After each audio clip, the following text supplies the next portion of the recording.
दोस्तों अगर आप भी चेतेश्वर पुजारा को एक बेहतरीन खिलाड़ी मानते हैं तो वीडियो को लाइक करना नहीं भूलिएगा। दोस्तों चेतेश्वर पुजारा ने आज अपनी बल्लेबाजी से अकेले लड़ते हुए न सिर्फ ऑस्ट्रेलिया के हौश उड़ा के रख दिए बल्कि उतने ही दबंग रिकॉर्ड्स भी बनाए हैं। कैसे टेस्ट के सरताज चेतेश्वर पुजारा के पल्ले से रनों की बारिश हुई और रिकॉर्ड्स की भी आपको दोनों का वीडियो दिखाएंगे, लेकिन उससे पहले आप सभी को क्या लगता है आज भी टेस्ट में चेतेश्वर पुजारा और रोहित शर्मा में से बेहतर कौन है, नीचे कमेंट करके बताना हमें नहीं भूलिएगा। दोस्तों भारत और ऑस्ट्रेलिया की टीम के बीच में चल रहा सीरीज का तीसरा टेस्ट मैच है। हमें पिछले दोनों मैचों की परछाई लग रहा है, लेकिन पिछले दोनों मैचों में जहां भारतीय क्रिकेट टीम छांव में खड़ी थी तो वहीं इस बार धूप में तपना भी पड़ा।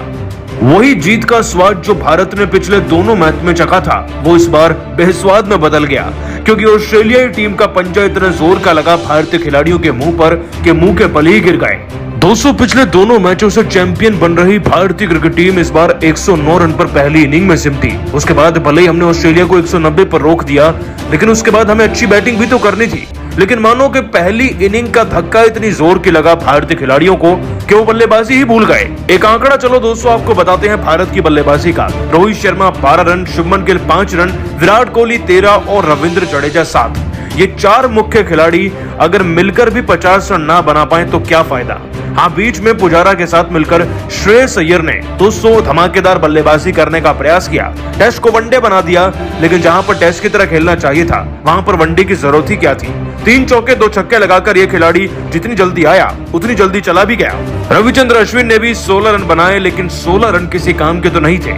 इस बीच दोस्तों केवल एक खिलाड़ी ऑस्ट्रेलिया टीम से लड़ रहा था जिसने आज अपनी बल्लेबाजी से अपनी काबिलियत को एक बार फिर से साबित किया है, और इस बीच एक ऐसा गगनचुंबी 6 भी लगाया जिसे देखकर हर कोई दंग था।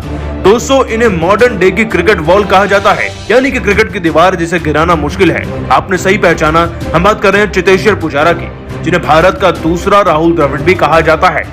और वाकई में इन्हें वॉल ऑफ क्रिकेट क्यों कहते हैं या फिर वॉल ऑफ इंडिया, चलिए आपको इनके आंकड़े बताते हैं। दोस्तों वैसे तो चेतेश्वर पुजारा बड़ी धीमी बैटिंग करते हैं, लेकिन इस बार उतनी भी धीमी नहीं थी। दोस्तों पूरे 107 रन लगाकर चेतेश्वर पुजारा ने 5 चौके लगाए और 49 रन बना दिए थे, लेकिन इतनी 100 से ज्यादा गेंदें खेलना भी आसान नहीं होता। उसके बाद मैथ्यू कुनमैन की गेंद पर उन्होंने सिंगल लेकर 110वीं गेंद पर अपना 50 भी पूरा किया। चेतेश्वर पुजारा के इसी अर्धशतक से दोस्तों भारत को एक नई जान सी मिल गई थी। यकीन मानिए जिस भारतीय क्रिकेट टीम का लक्ष्य देने की ताकत 30 भी नहीं थी वो अब 65 के पार थी। देखते ही देखते दोस्तों चेतेश्वर पुजारा दिन के खेल के खत्म होने तक भी मैदान पर डटे रहे अक्षर पटेल के साथ, और जाते जाते एक ऐसा 6 भी जड़ गए जिससे रिकॉर्ड तो बना ही दिया है, साथ ही साथ उस 6 की लंबाई को देखकर भी हर कोई दंग था।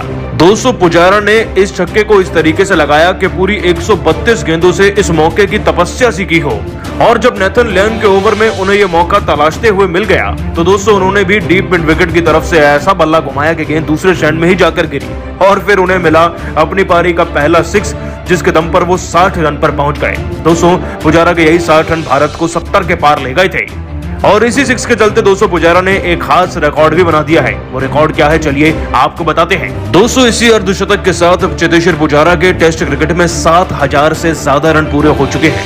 वो फिलहाल 7112 रन पर मौजूद हैं, और ये सब कुछ इस 50 की बदौलत मुमकिन हुआ। आज तक इतने रन लगाने वाले केवल 5 भारतीय बैट्समैन बन पाए हैं। इतना ही नहीं, ये उनके करियर का 35वां टेस्ट 50 था जो कि उन्हें एक एलीट क्लब में शामिल करा चुका है। इस 6 को देखकर दोस्तों रोहित और कोहली भी दंग थे, क्योंकि पुजारा अक्सर ऐसे छक्के लगाया नहीं करते। लेकिन आप सभी उनकी बैटिंग, उनके 6, उनके इस रिकॉर्ड को 10 में से कितने नंबर देंगे जिसने भारत की इज्जत को बचा लिया, कमेंट करके नीचे जरूर बताइएगा। और अभी सब्सक्राइब कीजिए हमारे YouTube चैनल को। धन्यवाद।